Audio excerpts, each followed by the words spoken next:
ರಾಜಕೀಯ ಸುದ್ದಿಗಳನ್ನ ನೋಡೋಣ.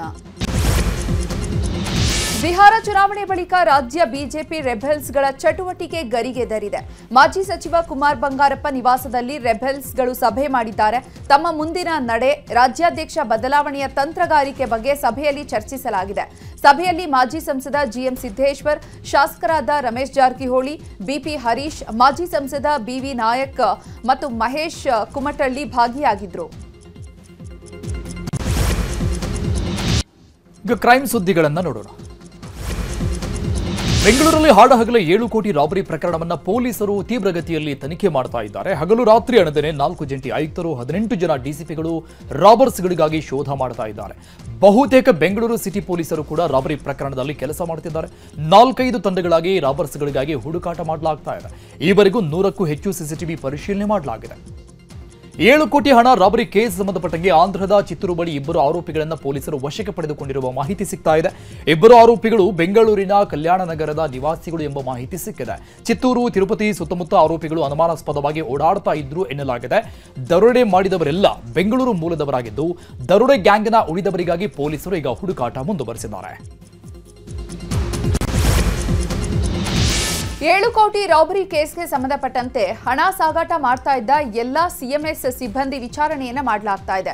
ಗನ್ಮ್ಯಾನ್ಗಳು, ಹ್ಯಾಂಡ್ಲರ್ಸ್ ಮತ್ತು ಡ್ರೈವರ್ಗಳನ್ನ ಕರೆಸಿ ವಿಚಾರಣೆ ಮಾಡಲಾಗ್ತಾ ಇದೆ.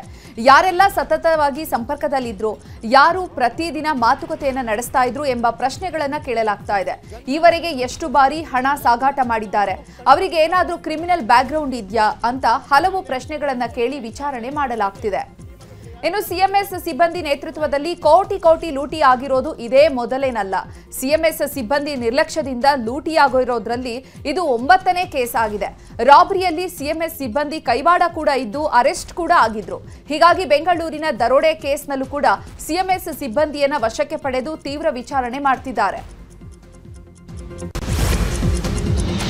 ಬೆಂಗಳೂರಿನ ಡೈರಿ ಸರ್ಕಲ್ ಬಳಿ ದರೋಡೆ ಪ್ರಕರಣ ಸಂಬಂಧಪಟ್ಟಂಗೆ ರಾಬರಿಗೂ ಮುನ್ನ ದರೋಡೆಕೋರರು 2-3 ದಿನಗಳ ಕಾಲ ಸ್ಕೆಚ್ ಹಾಕಿದ್ದಾರೆ. ಡೈರಿ ಸರ್ಕಲ್ ಆಸುಪಾಸಿನಲ್ಲಿ ಶಂಕಿತರು ಓಡಾಟ ನಡೆಸಿದ್ದಾರೆ. ದರೋಡೆ ಕೃತ್ಯದ ಹಿಂದಿನ ದಿನವೂ ಶಂಕಿತರು ಓಡಾಟ ನಡೆಸಿರುವ ದೃಶ್ಯ ಸಿಸಿಟಿವಿಯಲ್ಲಿ ಸೆರೆಯಾಗಿದೆ. ದಕ್ಷಿಣ ವಿಭಾಗದ ಪೊಲೀಸರು ಸಿಸಿಟಿವಿ ಪರಿಶೀಲಿಸಿದಾಗ ಬಾರ್ನಲ್ಲಿ ಆರೋಪಿಗಳು ಮದ್ಯ ಖರೀದಿ ಮಾಡಿರುವುದು ಪತ್ತೆಯಾಗಿದೆ. ಸದ್ಯ ಪ್ರಕರಣ ಸಂಬಂಧಪಟ್ಟಂಗೆ ಒಂದೊಂದಾಗಿ ಸಿಸಿಟಿವಿ ವಿಡಿಯೋಗಳು ಹೊರಗೆ ಬರ್ತಾ ಇದ್ದು, ಪೊಲೀಸರು ತನಿಖೆ ಚುರುಕುಗೊಳಿಸಿದ್ದಾರೆ. ಹಾಡಹಗಲೇ 7 ಕೋಟಿ ದರೋಡೆ ಪ್ರಕರಣಕ್ಕೆ ಸಂಬಂಧಪಟ್ಟಂತೆ ದರೋಡೆಕೋರರಿಗಾಗಿ ಬೆಂಗಳೂರು ಪೊಲೀಸರು ತೀವ್ರ ಹುಡುಕಾಟ ನಡೆಸಿದ್ದಾರೆ. ಇನ್ನು ರಾಬರಿ ಗ್ಯಾಂಗ್ ರಾಜ್ಯ ಬಿಟ್ಟು ಎಸ್ಕೇಪ್ ಆಗಿರುವ ಮಾಹಿತಿ ಸಿಕ್ಕಿದ್ದು, 7 ಕೋಟಿ ಜೊತೆ ತಿರುಪತಿ ಕಡೆಗೆ ದರೋಡೆಕೋರರು ಎಸ್ಕೇಪ್ ಆಗಿದ್ದಾರೆ ಎನ್ನಲಾಗಿದೆ. ಹೀಗಾಗಿ ತಿರುಪತಿಯಲ್ಲೇ ದಕ್ಷಿಣ ವಿಭಾಗದ ಪೊಲೀಸರ ತಂಡ ಬೀಡು ಬಿಟ್ಟಿದೆ. ಹೋಟೆಲ್, ಲಾಡ್ಜ್, ದೇವಸ್ಥಾನದ ಬಳಿ ಮಫ್ತಿಯಲ್ಲಿ ಪೊಲೀಸರು ಓಡಾಟ ಮಾಡ್ತಿದ್ದಾರೆ. ಹಣ ಬೇರೆ ಕಡೆ ಇರಿಸಿ ಆರೋಪಿಗಳು ತಿರುಪತಿಯಲ್ಲಿ ಇರುವ ಸಾಧ್ಯತೆ ಇದ್ದು, ದರೋಡೆಕೋರರಿಗಾಗಿ ತೀವ್ರ ಹುಡುಕಾಟ ನಡೆಸಲಾಗ್ತಿದೆ. ಬೆಂಗಳೂರು ದರೋಡೆ ಪ್ರಕರಣ ಬೆನ್ನಲ್ಲೇ ಬೀದರ್ನಲ್ಲಿ ಮತ್ತೊಂದು ದರೋಡೆ ಕೇಸ್ ಬೆಳಕಿಗೆ ಬಂದಿದೆ. ಹೈದರಾಬಾದ್ ಮುಂಬೈ ರಾಷ್ಟ್ರೀಯ ಹೆದ್ದಾರಿ 65ರಲ್ಲಿ ಚಲಿಸ್ತಾ ಇದ್ದ ಕಾರ್ನ ಟೈರ್ ಪಂಕ್ಚರ್ ಮಾಡಿ ಲಕ್ಷಾಂತರ ರೂಪಾಯಿ ಮೌಲ್ಯದ ಚಿನ್ನಾಭರಣ ದರೋಡೆ ಮಾಡಲಾಗಿದೆ. 1.60 ಲಕ್ಷ ರೂಪಾಯಿ ನಗದು, 223 ಗ್ರಾಂ ಬಂಗಾರ ಸೇರಿ 23.90 ಲಕ್ಷ ರೂಪಾಯಿ ಮೌಲ್ಯದ ಚಿನ್ನವನ್ನು ಲೂಟಿ ಮಾಡಿದ್ದಾರೆ. 6ರಿಂದ 8 ಜನ ದರೋಡೆಕೋರರು ಚಾಕು ತೋರಿಸಿ ದರೋಡೆ ಮಾಡಿದ್ದಾರೆ. ಇನ್ನು ಬೀದರ್ನಲ್ಲಿ ಜನವರಿ 16ರಂದು ನಡೆದಿದ್ದ ದರೋಡೆ ಕೇಸ್ನ ಖದೀಮರು ಕೂಡ ಇನ್ನೂ ಸಿಕ್ಕಿಲ್ಲ. ದರೋಡೆ ನಡೆದು 10 ತಿಂಗಳಾದರೂ ಕೂಡ ಇನ್ನೂ 2 ದರೋಡೆಕೋರರಿಗಾಗಿ ಪೊಲೀಸರು ನಿರಂತರವಾಗಿ ಶೋಧ ಕಾರ್ಯ ಮಾಡ್ತಾನೆ ಇದ್ದಾರೆ. ಆರೋಪಿಗಳ ಗುರುತು ಪತ್ತೆಯಾದರೂ ಕೂಡ ಖದೀಮರು ಮಾತ್ರ ಇನ್ನೂ ಬಂಧನವಾಗಿಲ್ಲ. ರಾಜ್ಯದಲ್ಲಿ ಎಲ್ಲಿಂದರಲ್ಲೇ ಎಗ್ಗಿಲ್ಲದೆ ಹಾಡಹಗಲೇ ದರೋಡೆ ನಡೀತಾ ಇದೆ. ವಿಜಯಪುರದ ಜೈನಾಪುರ ಲೇಔಟ್ನಲ್ಲಿ ದರೋಡೆ ಮಾಡಲಾಗಿತ್ತು. ಆದರೆ ಆರೋಪಿಗಳ ಸುಳಿವು ಪತ್ತೆ ಹಚ್ಚಲು ಪೊಲೀಸರು ವಿಫಲರಾಗಿದ್ದಾರೆ. ದರೋಡೆ ಭೇದಿಸಲು ಅಸಹಕಾರ ತೋರ್ತಿದ್ದಾರೆ ಅಂತ ತನಿಖಾ ಟೀಮ್ ಶೋಧ ಕಾರ್ಯವನ್ನ ಆಮೆಗತಿಯಲ್ಲಿ ನಡೆಸ್ತಾ ಇದೆ ಅಂತ ಆರೋಪಿಸಲಾಗಿದೆ. ವಿವಾಹಿತ ಒಂಟಿ ಮಹಿಳೆಯೊಬ್ಬರಿಗೆ ಲವ್ ಸಕ್ಸ್ ದೋಖಾ ಮಾಡಿರುವ ಘಟನೆ ಚಿಕ್ಕಬಳ್ಳಾಪುರದಲ್ಲಿ ನಡೆದಿದೆ. ಚಿಂತಾಮಣಿಯ ಸಿಎಂ ಗಿರೀಶ ಅಲಿಯಾಸ್ ಸಾಯಿ ಸುದೀಪ್ ಎಂಬಾತ ಲೈಂಗಿಕವಾಗಿ ಬಳಸಿಕೊಂಡು ವಿಡಿಯೋ ರೆಕಾರ್ಡ್ ಮಾಡಿ ಹಣಕ್ಕಾಗಿ ಮಹಿಳೆಗೆ ಪೀಡಿಸಿದ್ದಾನೆ. ಸದ್ಯ ಈ ಪ್ರಕರಣ ಸಂಬಂಧ ದೂರು ದಾಖಲಾಗಿದೆ.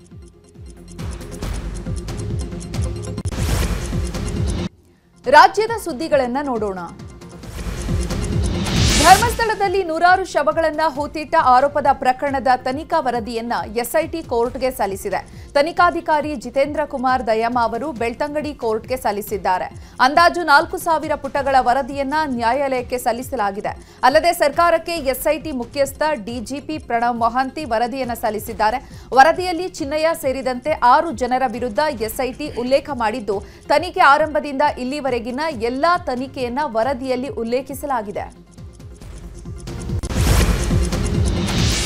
ಬೀದರ್ನಲ್ಲಿ ಕಬ್ಬು ದರ ನಿಗದಿ ಸಭೆ ಯಶಸ್ವಿಯಾಗಿದೆ. ಜಿಲ್ಲಾಧಿಕಾರಿ ಶಿಲ್ಪಾ ಶರ್ಮಾ ನೇತೃತ್ವದಲ್ಲಿ ನಡೆದ 4ನೇ ಸುತ್ತಿನ ಸಭೆ ಸಫಲವಾಗಿದೆ. ಪ್ರತಿ ಟನ್ ಕಬ್ಬಿಗೆ 2,950 ರೂಪಾಯಿ ಕೊಡೋಕೆ ಸಕ್ಕರೆ ಕಾರ್ಖಾನೆ ಮಾಲೀಕರು ಒಪ್ಪಿಕೊಂಡಿದ್ದು, ರೈತರು ಕೂಡ ಸಹಮತ ವ್ಯಕ್ತಪಡಿಸಿದ್ದಾರೆ. ಕಬ್ಬು ದರ ನಿಗದಿ ಸಭೆ ಯಶಸ್ವಿ ಹಿನ್ನೆಲೆಯಲ್ಲಿ ರೈತರು ಪ್ರತಿಭಟನೆಯನ್ನು ವಾಪಸ್ ಪಡೆದರು.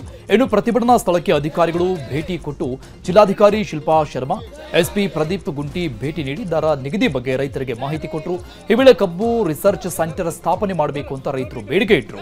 ಈ ಬಗ್ಗೆ ರಾಜ್ಯ ಸರ್ಕಾರಕ್ಕೆ ಪ್ರಸ್ತಾವನೆ ಸಲ್ಲಿಸುವುದಾಗಿ ಜಿಲ್ಲಾಧಿಕಾರಿ ಮತ್ತು ಸಚಿವ ಈಶ್ವರ್ ಖಂಡ್ರೆ ಭರವಸೆ ಕೊಟ್ಟಿದ್ದಾರೆ. ಹಾವೇರಿಯಲ್ಲಿ ಮೆಕ್ಕೆಜೋಳ, ಕಬ್ಬು, ಭತ್ತದ ಬೆಳೆಗೆ ಸೂಕ್ತ ಬೆಲೆ ನಿಗದಿಗೆ ಆಗ್ರಹಿಸಿ ರೈತರು ಬೃಹತ್ ಪ್ರತಿಭಟನೆ ನಡೆಸಿದ್ದಾರೆ. ರೈತ ಮುಖಂಡ ರವೀಂದ್ರಗೌಡ ಪಾಟೀಲ್ ನೇತೃತ್ವದಲ್ಲಿ ನಗರದ ಪ್ರಮುಖ ಬೀದಿಗಳಲ್ಲಿ ಪಾದಯಾತ್ರೆ ನಡೆಸುವ ಮೂಲಕ ಆಕ್ರೋಶ ಹೊರಹಾಕಿದ್ದಾರೆ. ಇನ್ನು ಮೆಕ್ಕೆಜೋಳ ಬೆಳೆಗಾರರ ಸಮಸ್ಯೆ ಬಗೆಹರಿಸಲು ಸಿಎಂ ಮುಂದಾಗಿದ್ದಾರೆ. ಮೆಕ್ಕೆಜೋಳ ಖರೀದಿ ವಿಚಾರವಾಗಿ ನಾಳೆ ಬೆಳಿಗ್ಗೆ 10:30ಕ್ಕೆ ಸಿಎಂ ಸರ್ಕಾರಿ ನಿವಾಸ ಕಾವೇರಿಯಲ್ಲಿ ಸಭೆ ನಡೆಯಲಿದೆ. ಕೊಲೆ ಆರೋಪದಲ್ಲಿ ನಟ ದರ್ಶನ್ ಜೈಲಲ್ಲಿದ್ದು, ದರ್ಶನ್ ಅನುಪಸ್ಥಿತಿಯಲ್ಲಿ ಡೆವಿಲ್ ಸಿನಿಮಾದ ಪ್ರಚಾರವನ್ನ ಪತ್ನಿ ವಿಜಯಲಕ್ಷ್ಮಿ ಮಾಡ್ತಾ ಇದ್ದಾರೆ. ದರ್ಶನ್ ಅಭಿಮಾನಿಗಳ ಸಂಘವನ್ನ ಭೇಟಿ ಮಾಡಿ ಸಿನಿಮಾಗೆ ಬೆಂಬಲ ನೀಡುವಂತೆ ವಿಜಯಲಕ್ಷ್ಮಿ ಮನವಿ ಮಾಡಿಕೊಂಡಿದ್ದಾರೆ. ದೇಶದ ಸುದ್ದಿಗಳನ್ನು ನೋಡೋಣ. ರಾಜ್ಯ ವಿಧಾನಸಭೆ ಒಪ್ಪಿಗೆ ನೀಡಿದ ಮಸೂದೆಗಳಿಗೆ ಸಹಿ ಹಾಕಲು ರಾಜ್ಯಪಾಲರು ಮತ್ತು ರಾಷ್ಟ್ರಪತಿಗೆ ಸಮಯ ನಿಗದಿಪಡಿಸಲು ಆಗುವುದಿಲ್ಲ ಅಂತ ಸುಪ್ರೀಂ ಕೋರ್ಟ್ ಹೇಳಿದೆ. ಅಲ್ಲದೆ ಸರ್ವಾನುಮತದ ತೀರ್ಪು ನೀಡಿರುವಂತಹ ಸುಪ್ರೀಂ ಕೋರ್ಟ್ನ 5 ನ್ಯಾಯಮೂರ್ತಿಗಳ ಸಾಂವಿಧಾನಿಕ ಪೀಠ ಸಂವಿಧಾನದ 200ನೇ ವಿಧಿಯಡಿ ನೀಡಿರುವಂತಹ ಅಧಿಕಾರವನ್ನ ಮೀರಿ ರಾಜ್ಯಪಾಲರು ವರ್ತಿಸುವಂತಿಲ್ಲ ಅಂತಲೂ ಕೂಡ ಕೋರ್ಟ್ ಹೇಳಿದೆ. ಬಿಹಾರದ ಮುಖ್ಯಮಂತ್ರಿಯಾಗಿ ನಿತೀಶ್ ಕುಮಾರ್ ಪ್ರಮಾಣ ವಚನ ಸ್ವೀಕರಿಸಿದ್ದಾರೆ. ಪಾಟ್ನಾದ ಗಾಂಧಿ ಮೈದಾನದಲ್ಲಿ ಕಾರ್ಯಕ್ರಮ ನಡೆದಿದ್ದು, ಗವರ್ನರ್ ಆರಿಫ್ ಖಾನ್ ಪ್ರಮಾಣ ವಚನ ಬೋಧಿಸಿದರು. ಇದೇ ವೇಳೆ ಜೆಡಿಯು, ಬಿಜೆಪಿಯ 26 ಶಾಸಕರು ಸಚಿವರಾಗಿ ಪ್ರಮಾಣ ವಚನ ಸ್ವೀಕರಿಸಿದರು. ಬಿಜೆಪಿಯ ಸಾಮ್ರಾಜ್ ಚೌಧರಿ ಮತ್ತು ವಿಜಯ್ ಕುಮಾರ್ ಸಿನ್ಹಾ ಅವರು ಉಪಮುಖ್ಯಮಂತ್ರಿಯಾಗಿ ಪ್ರಮಾಣ ವಚನ ಸ್ವೀಕಾರ ಮಾಡಿದರು. ಇನ್ನು ಪದಗ್ರಹಣ ಸಮಾರಂಭದಲ್ಲಿ ಪ್ರಧಾನಿ ಮೋದಿ, ಅಮಿತ್ ಶಾ ಸೇರಿದಂತೆ ಬಿಜೆಪಿ ಆಡಳಿತ ಇರೋ ರಾಜ್ಯಗಳ ಮುಖ್ಯಮಂತ್ರಿಗಳು ಕೂಡ ಭಾಗಿಯಾಗಿದ್ದರು. 2022ರ ಭಾರತ್ ಜೋಡೋ ಯಾತ್ರೆಯ ಸಂದರ್ಭದಲ್ಲಿ ಸೇನೆಯ ವಿರುದ್ಧ ಅವಹೇಳನಕಾರಿ ಹೇಳಿಕೆ ನೀಡಿದ ಪ್ರಕರಣದಲ್ಲಿ ರಾಹುಲ್ ಗಾಂಧಿಗೆ ಸುಪ್ರೀಂ ಕೋರ್ಟ್ ಮಧ್ಯಂತರ ರಕ್ಷಣೆ ನೀಡಿದೆ ಹಾಗೂ ಪ್ರಕರಣದ ತನಿಖೆಯನ್ನ ಡಿಸೆಂಬರ್ 4ಕ್ಕೆ ಮುಂದೂಡಿದೆ. ನ್ಯಾಯಮೂರ್ತಿಗಳಾದ ಎಂಎಂ ಸುಂದ್ರೇಶ್ ಮತ್ತು ಸತೀಶ್ ಚಂದ್ರ ಶರ್ಮಾ ಅವರ ಪೀಠ ವಿಚಾರಣೆಯನ್ನು ನಡೆಸಿ ಮುಂದೂಡಿದೆ.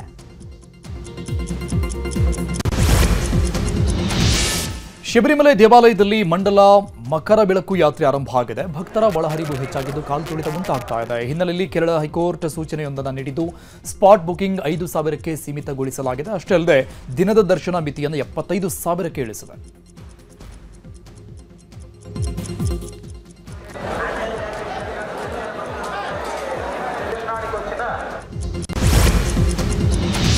ಭಾರತದಲ್ಲಿಯೇ ಜನಿಸಿದ ಚೀತಾ ಮುಖಿ 5 ಮರಿಗಳಿಗೆ ಜನ್ಮ ನೀಡಿದೆ.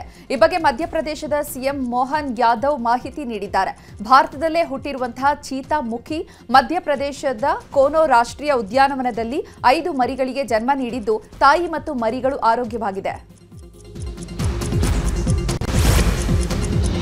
ನವೆಂಬರ್ 22ರಿಂದ ಗುವಾಹಟಿಯ ಎಸಿಎ ಮೈದಾನದಲ್ಲಿ ಭಾರತ ಮತ್ತು ದಕ್ಷಿಣ ಆಫ್ರಿಕಾ ನಡುವಿನ 2ನೇ ಟೆಸ್ಟ್ ಪಂದ್ಯ ಆರಂಭವಾಗ್ತಾ ಇದೆ. ಇದಕ್ಕೂ ಮುನ್ನ ಟೀಂ ಇಂಡಿಯಾದ ಹೆಡ್ ಕೋಚ್ ಗೌತಮ್ ಗಂಭೀರ್ ಇವತ್ತು ಅಸ್ಸಾಂನ ಸುಪ್ರಸಿದ್ಧ ಮಾ ಕಾಮಾಖ್ಯ ದೇಗುಲಕ್ಕೆ ಭೇಟಿ ನೀಡಿ ವಿಶೇಷ ಪೂಜೆ ಸಲ್ಲಿಸಿದರು. ಭಾರತೀಯ ಸೇನೆಯಲ್ಲಿ ಕರ್ತವ್ಯ ನಿರ್ವಹಿಸ್ತಾ ಇದ್ದ 25 ವರ್ಷದ ವಿರಾಟ್ ಕುದುರೆಗೆ ನಿವೃತ್ತಿಯನ್ನು ನೀಡಲಾಗಿದೆ ಮತ್ತು ವಿರಾಟ್ ರಾಷ್ಟ್ರಪತಿಗಳ ಅಂಗರಕ್ಷಕ ಕಮಾಂಡೆಂಟ್ ಆರೋಹಣ ಕುದುರೆಯಾಗಿ ಕರ್ತವ್ಯವನ್ನು ನಿರ್ವಹಿಸಿತ್ತು. 13 ಗಣರಾಜ್ಯೋತ್ಸವದ ಮೆರವಣಿಗೆಯಲ್ಲಿ ಭಾಗವಹಿಸಿತ್ತು. ಈಗ ನಿವೃತ್ತಿಯಾಗಿರುವಂತಹ ವಿರಾಟ್ ಕುದುರೆಯನ್ನ ರಾಷ್ಟ್ರಪತಿಗಳ ಅಂಗರಕ್ಷಕರು ಔಪಚಾರಿಕವಾಗಿ ದತ್ತು ಪಡೆದಿದ್ದಾರೆ. ಈಗ ವಿದೇಶದ ಪ್ರಮುಖ ಸುದ್ದಿ ನೋಡೋಣ. ಭಾರತಕ್ಕೆ ಅತ್ಯಾಧುನಿಕ ತಂತ್ರಜ್ಞಾನವುಳ್ಳ ರಕ್ಷಣಾ ಸಾಮಗ್ರಿಗಳನ್ನು ಪೂರೈಸುವುದಕ್ಕೆ ಅಮೆರಿಕ ಅನುಮೋದನೆ ಕೊಟ್ಟಿದೆ. $93 ದಶಲಕ್ಷ ಮೌಲ್ಯದ ಜಾವೆಲಿನ್ ಟ್ಯಾಂಕ್ ನಿರೋಧಕ ಕ್ಷಿಪಣಿಗಳು ಮತ್ತು ಎಕ್ಸ್ ಕ್ಯಾಲಿಬರ್ ಗೈಡೆಡ್ ಪ್ರಾಜೆಕ್ಟೈಲ್ಗಳ ಮಾರಾಟಕ್ಕೆ ಒಪ್ಪಿಗೆ ಸೂಚಿಸಿದೆ. ಈ ಒಪ್ಪಂದವು ಉಭಯ ದೇಶಗಳ ನಡುವಿನ ಆಯಕಟ್ಟಿನ ಸಂಬಂಧವನ್ನು ಬಲಪಡಿಸಿದ್ದು ಭಾರತದ ರಕ್ಷಣಾ ಸಾಮರ್ಥ್ಯವನ್ನು ಹೆಚ್ಚಿಸಲಿದೆ ಅಂತ ಅಮೆರಿಕದ ರಕ್ಷಣಾ ಭದ್ರತಾ ಸಹಕಾರ ಸಂಸ್ಥೆ ತಿಳಿಸಿದೆ. ಗಾಜಾದ ವಿವಿಧ ಪ್ರದೇಶಗಳ ಮೇಲೆ ಇಸ್ರೇಲ್ ದಾಳಿ ನಡೆಸಿದೆ. ದಕ್ಷಿಣ ಲೆಬನಾನ್ನಲ್ಲಿರುವಂತಹ ಪ್ಯಾಲೆಸ್ತೀನ್ ಶಿಬಿರದ ಮೇಲೆ ಇಸ್ರೇಲ್ ದಾಳಿ ನಡೆಸಿದೆ. 25 ಪ್ಯಾಲೆಸ್ತೀನಿಯರು ಸಾವನ್ನಪ್ಪಿದ್ದು 77 ಮಂದಿ ಗಾಯಗೊಂಡಿದ್ದಾರೆ. ಅಮೆರಿಕ ಮಧ್ಯಸ್ಥಿಕೆಯನ್ನು ವಿರೋಧಿಸಿ ಇಸ್ರೇಲ್ ಗಾಜಾದ ಮೇಲೆ ದಾಳಿ ಮುಂದುವರೆಸಿದೆ. ನೇಪಾಳದಲ್ಲಿ ಮತ್ತೆ ರಾಜಕೀಯ ಸಂಘರ್ಷ ಭುಗಿಲೆದಿದೆ. ದಂಗೆ ಬೆನ್ನಲ್ಲೇ ಕಾನೂನು ಸುವ್ಯವಸ್ಥೆ ಕಾಪಾಡುವ ನಿಟ್ಟಿನಲ್ಲಿ ಬಾರಾ ಜಿಲ್ಲೆಯ ಹಲವು ಭಾಗಗಳಲ್ಲಿ ಕರ್ಫ್ಯೂ ಜಾರಿ ಮಾಡಲಾಗಿದೆ. ಜನ್ಜಿ ಗುಂಪಿನ ಯುವಕರು ಮತ್ತು ಮಾಜಿ ಪ್ರಧಾನಿ ಕೆಪಿ ಶರ್ಮಾ ಓಲಿ ಅವರ ಪಕ್ಷದ ಬೆಂಬಲಿಗರ ನಡುವೆ ಹೊಸದಾಗಿ ಘರ್ಷಣೆ ಶುರುವಾಗಿದೆ. ಸೈಮಾರ ವಿಮಾನ ನಿಲ್ದಾಣದ ಬಳಿ ಪ್ರತಿಭಟನೆ ಮಾಡ್ತಾ ಇದ್ದವರ ಮೇಲೆ ಪೊಲೀಸರು ಅಶ್ರುವಾಯು ಪ್ರಯೋಗಿಸಿ ಲಾಠಿ ಚಾರ್ಜ್ ಮಾಡಿದ್ದಾರೆ.